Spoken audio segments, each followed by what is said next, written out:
Hi, I'm Jack of Midland's Maltheads Radio, and I'm here at the Asylum Venue in Birmingham, and I'm joined here by Chad and Matt from CKY. How you guys doing?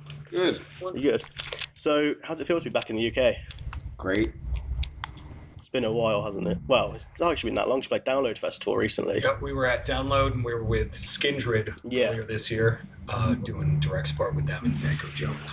How was that tour? Was that any good? Fucking fantastic. Yeah. So, how does it compare playing stuff like Download to venues such as this? Well, what do you mean? Is there something wrong with this venue? Nothing's wrong with this venue. I like this venue is holds 600 people versus 80,000. Is what you mean? Yeah, some people prefer playing smaller venues like indoor things because of the light it's shows. all different. Every gig's different. There's really, no high as big as maybe playing a festival as cool as Download Festival. Really, Yeah. We love playing Download. That's one of the pinnacles, of what you do over time as a band. You get to play Download a couple times, or some other big festivals.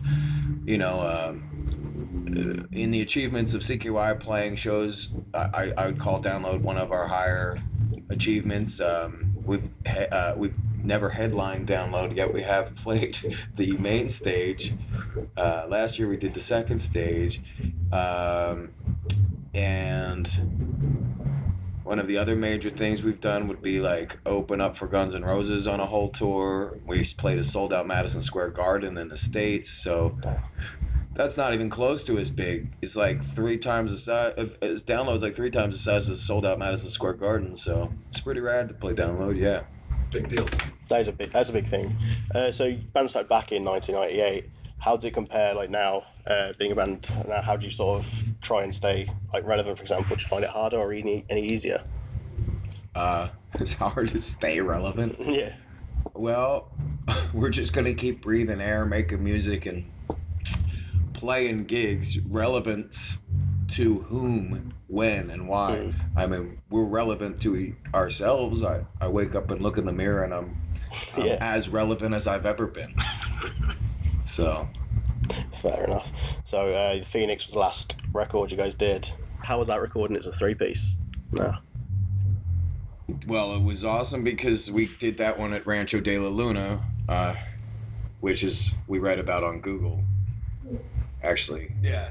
We read that story that we recorded this album on Google. Right. Because we had told this story once before, so we looked it up to remind ourselves that we did record an album at Rancho de la Luna in Joshua Tree, which is awesome. It's Dave Catching's studio. Dave, awesome dude. He played at Eagles of Death Metal and lots of awesome desert stuff out in the States, and we recorded there, and then continued.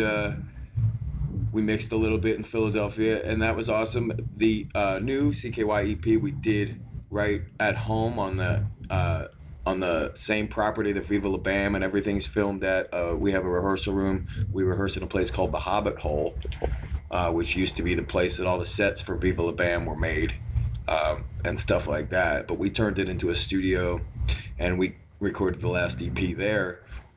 It sounds really fat and thick in there, and it's really a cool little place to record. We can get sounds in there from the 70s to anything we want.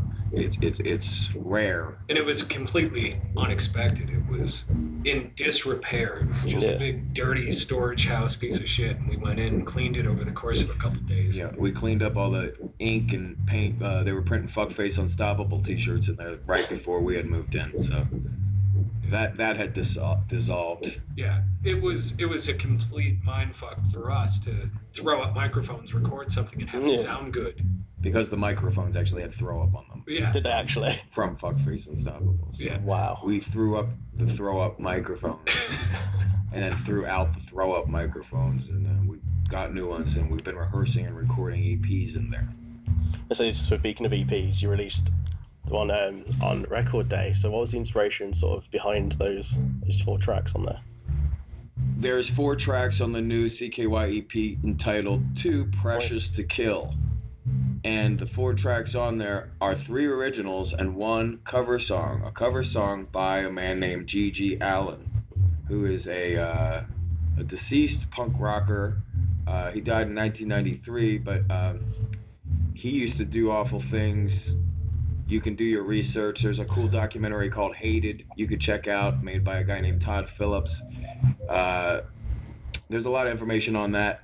We've been covering that song for like almost 20 years, maybe 15 years live. So it was time to put that into a studio recording. And then in addition to that, we added three new tracks, a little bit more experimental, I guess. And then, you know, we just keep recording. So, because now we have that studio set up, so we've got a lot of stuff recorded. So, what are the plans for the next album then? Because obviously now albums are something these days. You know, who knows if they're needed? I mean, who has time for 15 songs? Before, albums, I think they were long enough to where people could actually use them to escape and go somewhere because there was nothing to do. Now there's so much to fucking do. Who's got the time to listen to a whole album? So, I mean, it's classic, and we've done it, and we've made a lot of albums, and we were album purists, and we listen to albums. But as far as getting content out, or at least music out, like, if we have a song that sounds awesome, why wait until the 15th song is done? Let's just put out the song that sounds awesome instead of waiting. You know, so we're going to maybe just try to, hopefully we have to talk to the record company about this because they have different ideas, you know, how they do things. So the record company, you know, we could very well end up doing an album. Hopefully, like singles, EPs, shorter attention span things, I think are a better idea. Okay. So you think you're going to try and release a few more EPs, turnover? Yeah. That's fair. And finally, any words to the CKY Alliance you'd like to say? Love you. We love you. Thanks for always coming out. Yeah, thanks for 2.5 years of awesome touring. Because after this particular tour, we end the show. This tour with a sold-out show in Amsterdam, have a lot of fun, and then we're gonna take a break and go work on the next batch of music. And then we don't really come back until we do a little run. We do a Clutch Festival in March in the States, but we don't know when we're coming back after that. So it'll be new when we do come back. Right, thank you very much. 2.5 years of touring. Thanks for coming, anyone who came to the shows. Awesome, it's been a blast. Thank you very much for your time. Cheers.